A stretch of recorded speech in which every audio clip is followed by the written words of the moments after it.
I'm very excited to be joined today by Sammy Connell. She is from the NASUWT and she is the head of conference and events. So we are doing a series of podcasts called Beyond Warwick, and I'm delighted that you've joined me today to talk about all things association and about you and about your development within your organisation. So welcome, thank you for joining me. Thank you for having me. So where should we go? Where should we start? Let's crack on, shall we?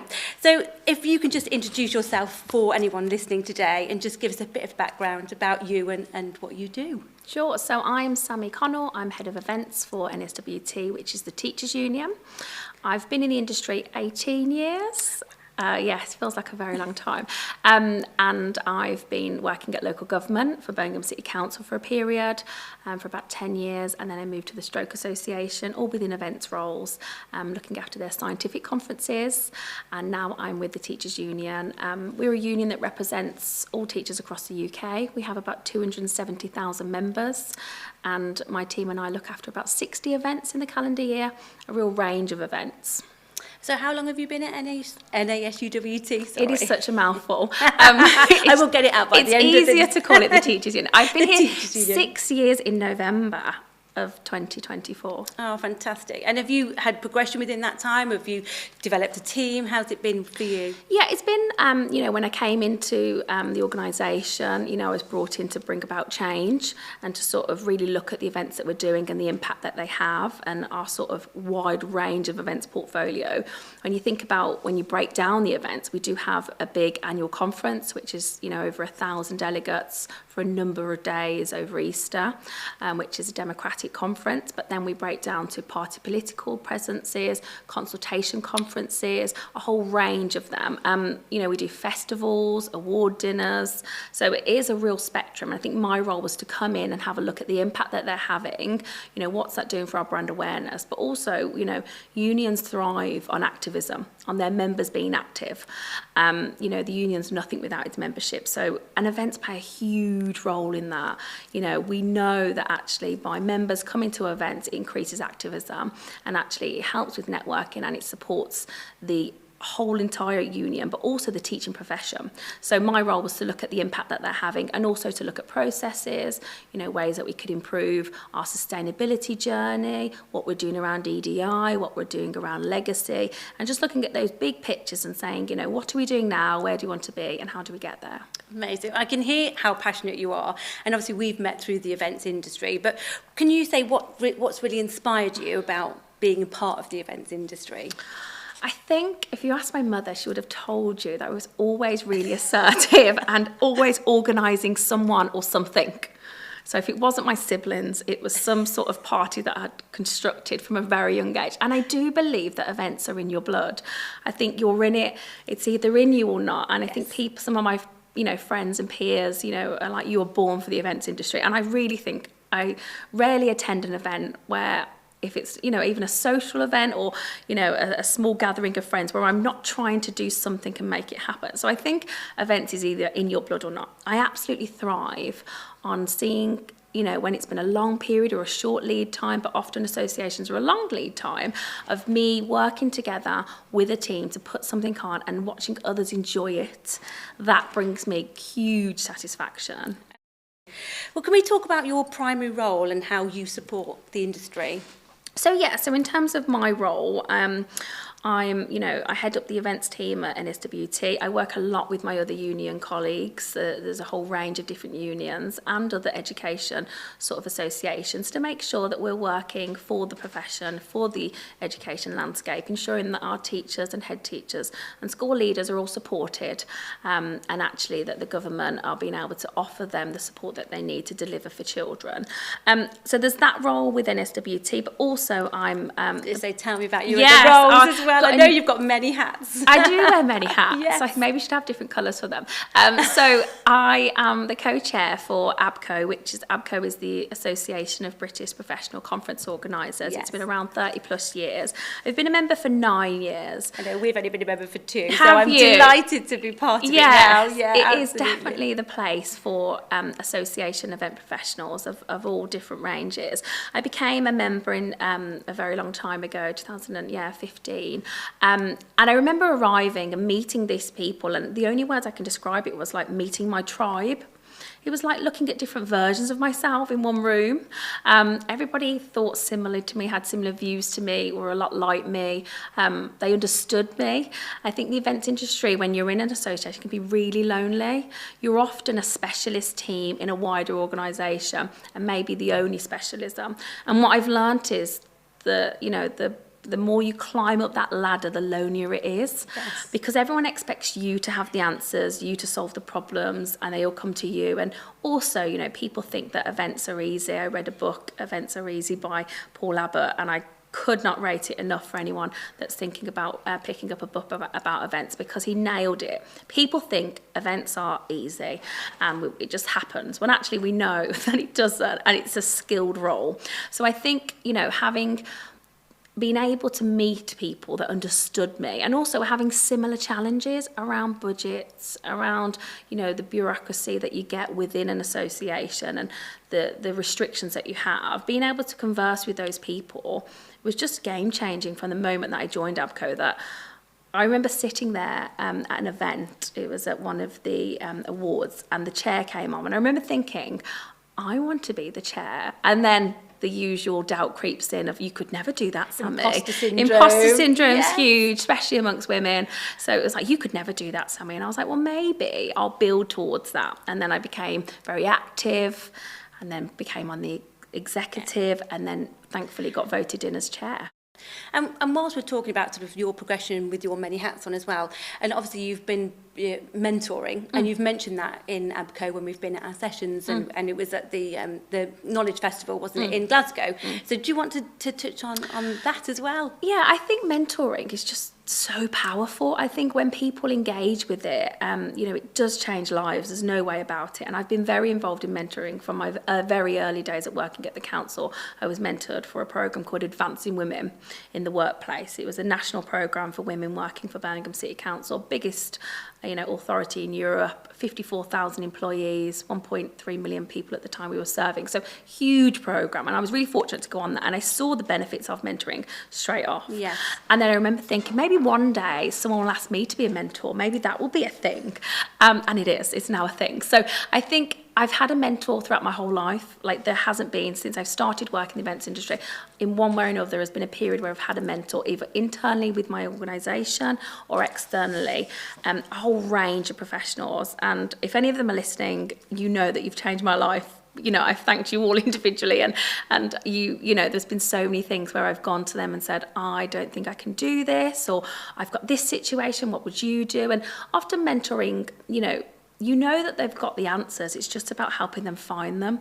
Often the mentee knows what to do, or, might need to kind of bounce some ideas off you. So recently, I've become a mentor of Fast Forward 15 programme, yes. which is a programme for women in the industry. We know that actually there are a lot of women in the industry, but a really small proportion of them are in management or in any SLT role. And is this mentoring because they're facing challenges, or what is it, different things that they're discussing that you're helping them with? Yeah, so the mentoring programme for Fast Forward 15, for an example, and there are others that I've done, like Elevate Mentoring. The Fast Forward 15 is a year programme. It's a committal. There's 15 women, and they're at all different stages in their career.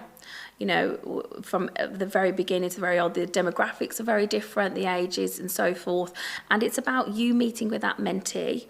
You get matched. It's a very thorough process. And it's about me saying, I am a mentor and this is what I can offer, and a mentee being matched. And then once you're matched and you're through that process, you very much meet with them monthly and you set goals. They're smart. You're there to challenge them. You're there to make them accountable. You're there to say, come on, you can do this. And I've got a mentee at the moment, Sophie Tanner, who works for Shooting Stars Children's Hospice. She's incredible, doesn't know she's incredible. So a lot of my work is actually building her confidence. Working out, again, she's become, a manager, and about sort of her management skills and what that looks like, and leading a team in often, which, going to events sometimes can feel like going to battle, because that you've got to produce, and they're long hours, and your game face has got to be on. You've got to lead a team to deliver that, and the curveballs come in and you've got to manage them. So I think my role has very been about, and also giving her examples of where I've found the most benefit and what I've done in those situations, and just helping her to keep, challenge her thinking as well. There's this theory that I work with, the 5 whys. If you want to do something, ask yourself 5 times why. Why do you want to do it? Okay, why do you want to do it? And if you get to the third and fourth and you can't find, then actually you probably shouldn't be doing it, and maybe you should be doing something else. So often people come up with goals or things that they want to do because they think that's what they should do, but they need to drill down on actually what they are and make them smart. And I think that's the role of the mentor. But I'm really enjoying being part of the cohort. I'm learning. I think often people say, oh, you know, you become a mentor, I haven't got time for that. Automatically know what you're doing. Yes, and we have an incredible cohort of mentors. I'm really privileged to be on this cohort. They're incredible powerhouses, and it's I always have that imposter syndrome. It's like, should I be here? But you know, we get over that. But we have an actual mentor for the mentors, and that's really important. That's so support. We get training, we get support. You know, we can go to them and say, actually, my mentee, you know, is dealing with this, and you know, I'm advising them on this, but do you think that's the right course? And you know, I don't think you can mentor without having that 360 approach. You know, you've got to understand to what degree they want to share what's happening in their personal life, because it will have an impact on their professional and how they can develop as a whole holistic person. So I'm really enjoying the Fast Forward 15 program. It is incredible. Any women out there thinking, actually, I really want to spend next year, 2025, investing in myself, I would hugely look at putting yourself forward for that. You do, you know, again, with anything, you get out what you put in, but the stories that you get from the women that have been through this is transformational. Camaraderie sounds fantastic. But that leads us quite nicely on, then. It was just really to sort of discuss the biggest challenges currently facing the hospitality industry, and you may be getting some of those from your mentees, but you know, just what challenges are out there at the moment for organisations. Yeah, I think it's really difficult. You know, we're still talking about the dreaded COVID because there is still the impact on that. We know that actually recruitment of event professionals as a whole, especially in the hospitality, but actually as a whole as an industry, they're left in their droves, and we know that they haven't come back, and those that have come back are struggling with workload, and also the demands of the attendees are so much different now. You know, we introduced virtual, and now people, you know, are leaning down and have been since COVID the hybrid route, but we know that actually running a hybrid event is like running 2 events with 2 different budgets and not everybody, and 2 different teams to run that, and actually the resources often in associations are really stretched. We're using members' money. They're often in-house small specialist teams working with a big organisation, you know, and every penny counts. So I think for us, what we're trying to do at NASUWT is actually, you know, do we need to have every event hybrid? Because fundamentally, are people tuning in? And my view is at the moment, in-person is back, and it's back with a bang. Venues, you must know. We're seeing it massively, that person-to-person contact has been so important, and people are still really keen to get back together. We're humans, aren't we? Like, you know, we want to be with people, and often, you know, in our industries that we're serving, our communities, when you think about a teacher's life, they actually spend very little time with adults. They spend, you know, they might have 4 or 5 lessons a day, 30 children in each. You know, they spend a lot of time with children, not a lot of time with their peers, and that's often with other associations, especially when you think about the medical profession as well. They're often spending time with their patients and not with their peers. So I think events in the association broader market is so key, and I think at the moment the biggest challenges I'm finding is, you know, people are, let's make it hybrid, and I'm saying why? Who's going to watch it? When are they going to watch it? Will they watch it all? Can we prioritise sessions over other sessions? You know, for instance, we've got a conference coming up where we're actually only streaming the live sessions in the main hall. We're not doing all the breakouts. We've really focused our energy on this is the main content. These are the plenary sessions, and we're going to stream those. And actually, if you want to watch the rest, come and join us in person. You know, it's about, you know, looking at those barriers, but also we're very mindful that our profession, in the teaching profession, 70% are women. We know actually as society, women tend to be the caregivers for their children, or, you know, elderly parents, etc., etc. And actually, coming to a conference can be a restriction. Travelling to X or Y can be a barrier. So we're actually prioritising, you know, for instance, we have a women's conference, and we're actually prioritising having hybrid at that event, knowing that women will be going to that. The audience will mainly be women. Actually, could we stream these sessions? Because actually, if in the morning they have a childcare issue, they can actually still watch X and Y online. So I think it's about looking at, what you're streaming, why you're streaming it, and who's going to watch it, and also looking at the data. We use CVEN as our provider for all of our sort of attendee hub and our streaming and our app. And actually, what I'm really keen on with any software that I use is, what does the data tell you afterwards? Okay, you did a hybrid event, great. How many people watched? How long did they watch? How long were they engaged for? Did they have an interaction? Did it feel like it did if you were in person? I think the advice that somebody gave me that stuck with me straight after COVID is, if you're going to do hybrid, don't do it well or don't do it at all. And I remember thinking, okay, we either do it well or we don't do it at all. And that's where we've sort of sat with it. And we have a conference for disabled teachers. And actually, we know that actually a barrier can be travel with our disabled members, whichever, they're going through. And actually, so we do prioritise that event. So I think it's, NASUWT, we're making sure that we're making the choices on hybrid. There's a narrative and there's a rationale about why we're doing it. Not just because, everyone does hybrid after an event. We'll tune loads of people in online. Does that happen? Well, yeah. I think we're ever evolving, aren't we? And I think we have to move with the times, and venues have to move with the times, and that sort of leads me on to sort of what your organisation is as an advocate for in the industry at government level. For example, we've been in sessions together, haven't we? We've talked about Martin's Law and different things that are coming out within our industry. So it was just really how do you and your organisation take that on board, and how are you going to then implement it across your events? Yeah, so I think one thing that our organisation is brilliant at is being, on the pulse of what's happening. And sometimes you can feel a little bit overwhelmed about all the different sources coming in and what it means, and the legislation and X and Y and what that implication means for you. And one thing that we've actively got involved in is Martin's Law. We as NASUWT sit on the steering panel with the ICC Wales, who head it up, and we're very much part of that development and supporting, the narrative, and also being acutely aware what's happening, because we'd rather help you sort of mould the change and implement the change than you have done to us. We're also, yes, we're a trade union, but we also have a conference centre as well, so it also implies to us with both hats on. Absolutely. So it's about making sure that actually when things are coming out, that you don't ignore them and that you get on board with them.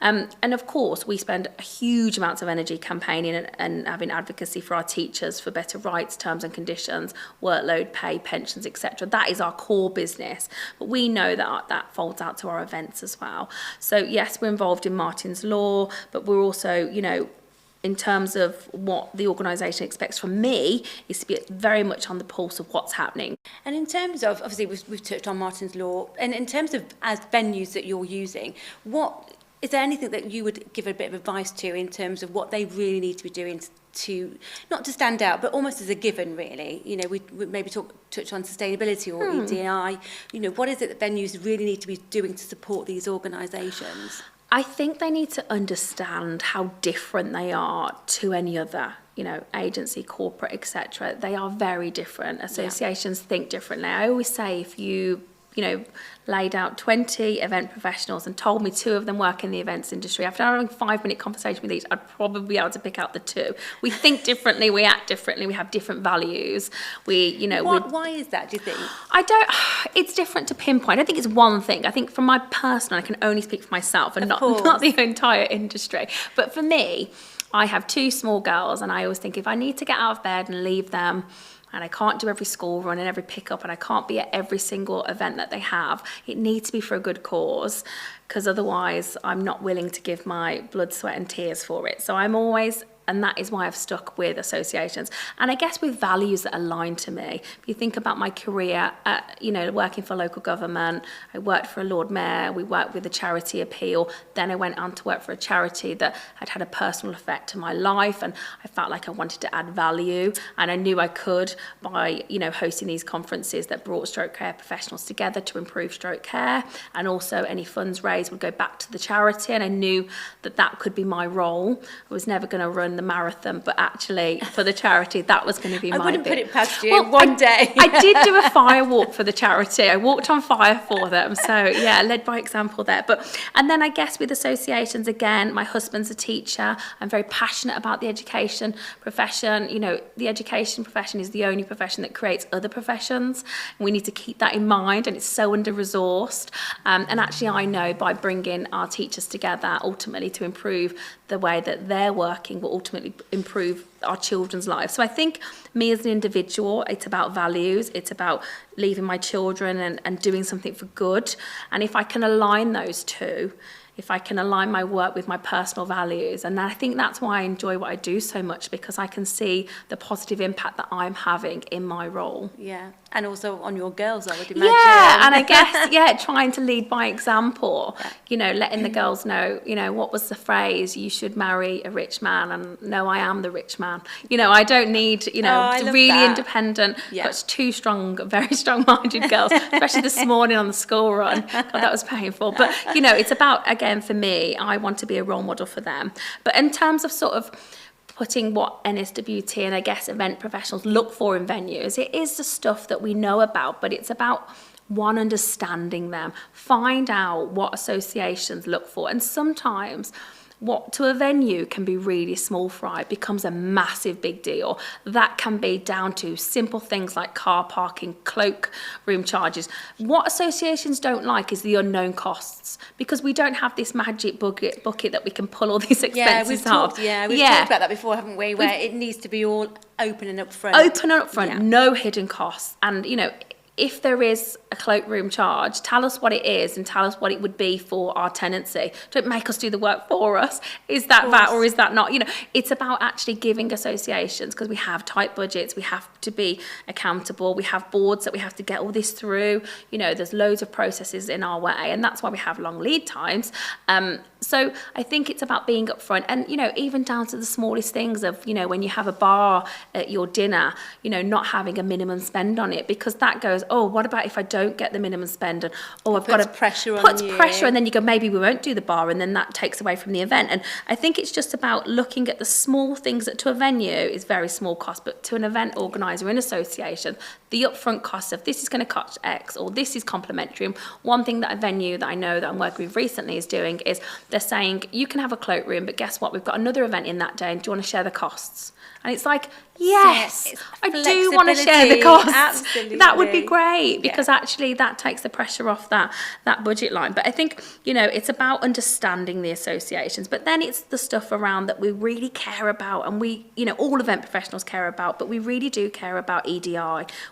That is something that is, again, I don't meet an association that isn't the core of what they want to do, you know, and also around the sustainability. Often associations are on their own journey, their members are asking for that. And then also around the accessibility piece. When you're thinking about associations, they're often campaigning for better accessibility for their members or X, Y, and Z, and actually making sure that venues have got that piece in. I think one thing that I'm seeing as a trend, if I was to sort of say what would I like to see more of, is definitely around the legacy piece. You know, we know that bringing events together creates a huge legacy on its own, but that's not good enough anymore.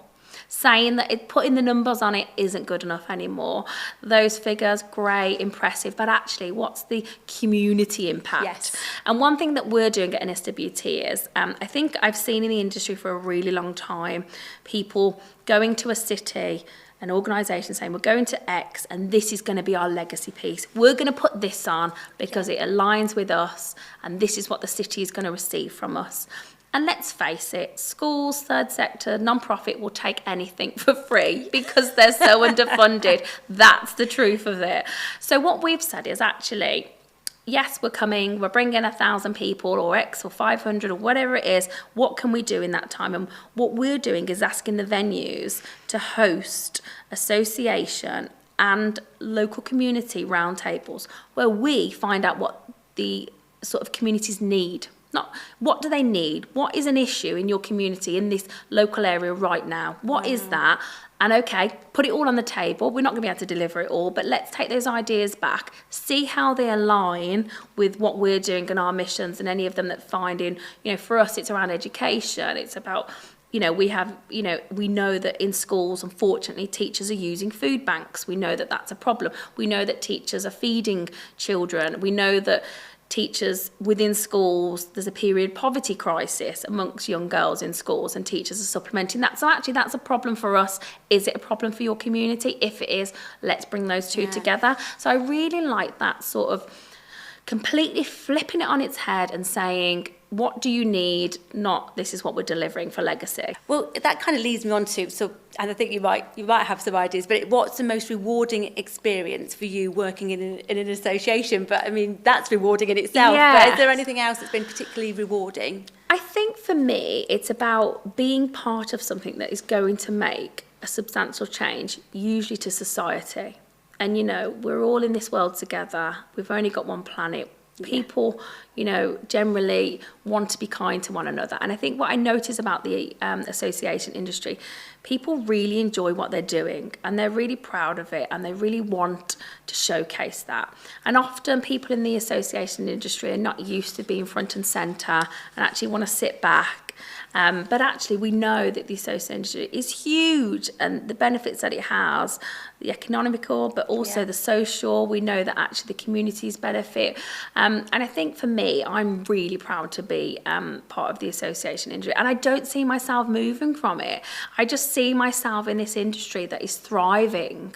You know, ABCO membership is soaring through the roof. You know, we can't get through our accreditation quick enough. It's great. It's great. We know that we want to attract more students. And what we've been doing is we've been hosting roundtables with students in cities and bringing those universities together.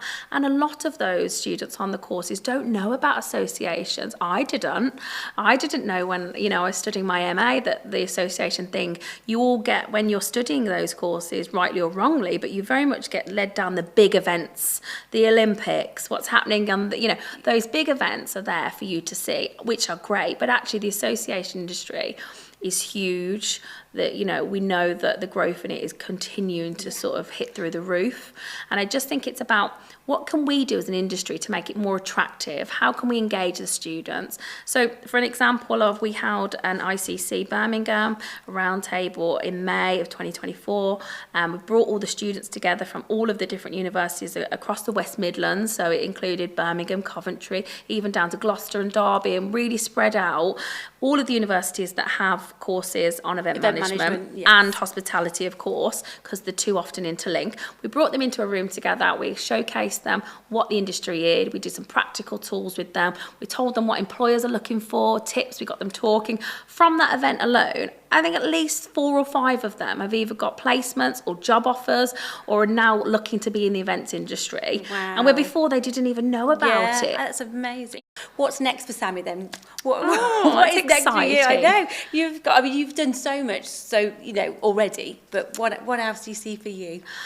Yeah, that's a really interesting question. I think if you asked my husband, he'd ask me to slow down. But I don't think I am. I think people often ask me how I fit it all in. And I don't think I'm very, you know, extra special or anything compared to anyone else in the industry. I think what I do is I prioritise things. Yeah. I am really passionate and I am really enthusiastic, but I prioritise things that mean the most to me. So when the role of executive come up on ABCO, I knew I had to say goodbye to some of the volunteering opportunities because there's only so many hours in the day. I am very busy. I do want a social life. I do want to spend time with my family. So I think it's about saying, okay, I'm going to do X, and that means that other things might have to take a back burner. So there's other roles that I have on being, you know, on PTAs and governors and supporting charities that I said, actually, I've done that for a little while now. I'm going to stop doing that, not forever, but actually, if I'm going to do this role, I think with me, I'm often all or nothing.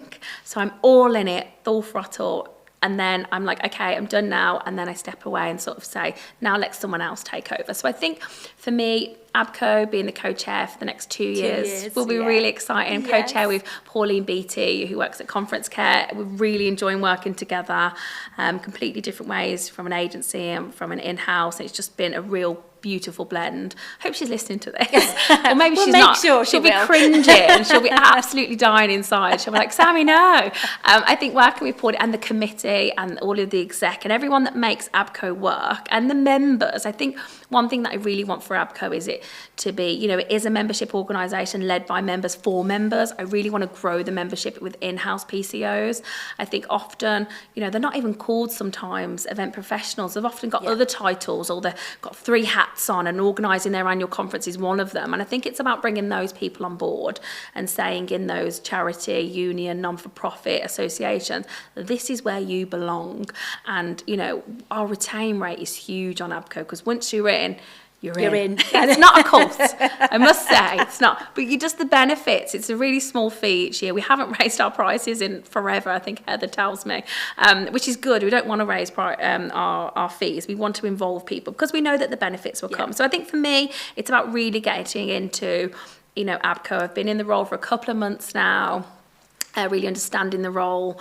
And what I will say is hats off to the previous chairs. I didn't quite realise how much was involved. Yeah, absolutely. I kind of did, but there is quite a bit of a demand on keeping on top of everything. And Heather does a superb job. But the previous chairs, they definitely downplayed how much work's involved. Yeah. And just in terms of sort of, you know, you don't want to drop the ball, and so much work has been done to keep elevating ABCO, and I want to continue that. Yes. So I think ABCO is going to be a big part of my life for the next few years, absolutely, until they kick me off, and then I'll just hang around for a bit. Imagine.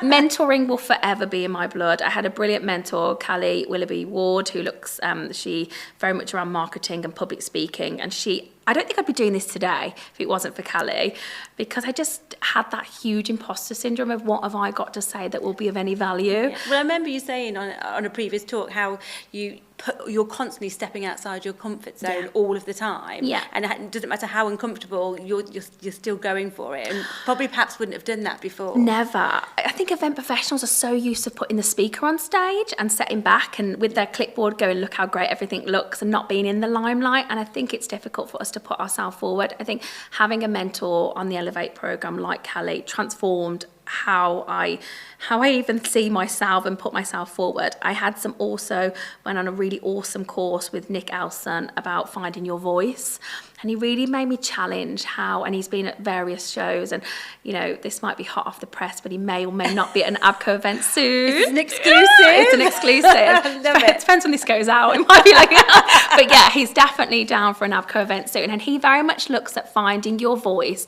and also finding your comfort place. I think before I tried to be other people. I saw other people and I tried to mimic them, and that felt really uncomfortable, and it wasn't me, and I didn't come across authentic. I didn't like watching the recordings back. I didn't like who I was there. I think what he taught me was actually the most beautiful thing about a all is to be yourself. Is to be yourself. And if you fall over your words, that's okay, because nobody speaks in perfect English all of the time. Where people buy into people, and it's people buying into you, isn't it? It's how you are. Yeah, and people are often endearing, and people really, nobody sits in the audience saying, I really want that person to do really badly. Hopefully no one's listening to this podcast going, I really hope this is a complete and utter failure. And no one does that as humans. We're not wired like that, or the good people anyway. So I think Nick taught me that actually finding your voice is, and also he taught me, say yes and worry later. And this is exactly the mantra that I'm having. Say yes to opportunities and worry out. I've said yes to international speaking opportunities. I've said yes to big shows, and I will say yes because I know fundamentally I can do it, and I will worry about it later. And Callie has given me the tools to manage those worries and to manage that imposter syndrome and the nerves, because often nerves are just nervous energy. It's excitement. It's excitement. Like you're excited. I want to be here. I'm really happy to come and chat to you. I want to talk to you about the things that I think other people may or want to hear about. But I think it's about really investing in yourself. I think I'm going to spend the next couple of years really continuing my CP journey with myself. I spent so long investing in others. Yes. Whether that was the team I was leading, whether that was the people I was mentoring, whether that was, the organisation or my children or my friends, and giving advice. And I actually thought, I'm going to spend a couple of years investing in myself, because I feel like there's potential there that I'm just holding back on. And what am I actually scared of? I'm scared of failure. That's what we're all scared of, We're all right? scared of failure. Yeah, we're all scared of it, right? But actually, the events industry is a really inclusive place. And if you do fail, there'll be 10 people there to pick you a up. big hug. Yeah, we've all had those moments and you're like, that was a car crash. And it's like, you know what? You were brilliant. It was fine. Let's hug it through. It's fine. So I think I'm going to continue the next few years with ABCO, with mentoring, with developing myself. And, who knows what will happen. I think I definitely am firmly in the association industry, though. Absolutely. But I think for me, it's quite exciting. I'm so glad that I've met you. I'm going to love watching your journey. I'm going to learn from you. And the more and more ABCO events I come to, I'll probably find out some more things about myself as well, which will be fantastic. So that leads me on then to say, I think it's going to be quite hard to pick this out, but in terms of what your proudest moment is, or something that you've achieved that you're really proud of. Oh gosh, so my children won't listen to this, so it'll be fine. And I very much doubt my husband will get this far into it, so he might have listened to the few bits at the beginning. So apart from the children, in my professional setting, I think it's about really leading by example. I think I'm really proud of, I kept telling people, say yes, do it, go and, go up into a networking room and talk to people, invite someone for that virtual coffee. Feel awkward, because when you feel awkward and nervous, actually that's when the best bit of growth is happening. And I think that is what I'm most proud of. Yes, I'm, fairly young in my sort of career in terms of, we're working till we're 100 now, aren't we? Yeah, I think so. But, I've got a long sort of career ahead of me. And I think actually I'm really proud of my growth, especially in the last 5 years. NASUWT have been a great ambassador. They really have, I've put my ideas over. I've got colleagues there that, wouldn't be where I am today because I said... They're letting you fly, aren't they? They are. They, as long as my ideas have got, the evidence and there's a business case and what the outcomes are going to be and, and actually there's proof and we do mini trials and we say, actually, try this and, look what we've got if we scale it up. And I think I'm really fortunate that I am in an organisation that continues to see the growth because they know that, we all know people are your biggest asset in any organisation. And if you've got individuals, leaders, people that are heading up teams that have that enthusiasm and also, want the organisation to grow and to thrive, then ultimately they want that for me and they want that for the organisation. So I think that's my proudest moment of how much I've pushed myself out of my comfort zone. I think if you would have told me 3-4 years ago that I was going to be chair of ABCO, a fast forward mentor, a sustainability champion, winning these awards for myself as individuals and for the team, and speaking internationally, I would have laughed and probably fell off my chair.